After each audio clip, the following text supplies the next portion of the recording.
निराश असलेल्या व्यक्तीला कोणाचा तरी आधार हवा असतो.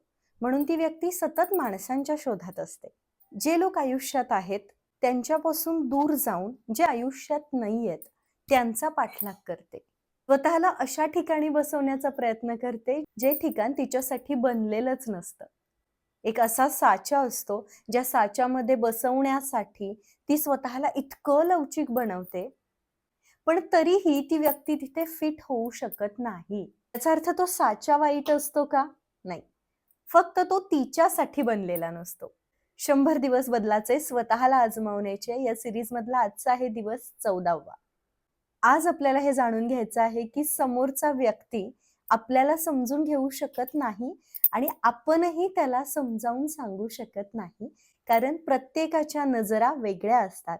प्रत्येकाचा दृष्टिकोन वेगळा असतो. प्रत्येकाने एक वेगळा चष्मा लावलेला आहे आणि तो त्या पद्धतीने जगाकडे पाहत असतो. ज्या पद्धतीने आपण समोरच्या व्यक्तीकडे पाहतो, त्याच पद्धतीने समोरची व्यक्ती किंवा जग आपल्याकडे बघेल असं नाहीये. सहज जीवन जगत असताना ज्यावेळेला अडथळे येऊ लागतात, त्यावेळेला स्वतःला तिथून दूर करता आलं पाहिजे. तो मार्ग बदलता आला पाहिजे. आणि नैराश्यावरती मात करण्यासाठी माणसांचा आधार शोधण्यापेक्षा स्वतःचा आधार स्वतः बनता आलं पाहिजे. त्यासाठी प्रयत्न केले पाहिजेत. कारण जितके आपण माणसांमध्ये गुंतत जाणार आहोत, तितकं आयुष्यात गुंता वाढणार आहे. नैराश्य कधीही कमी होणार नाहीये.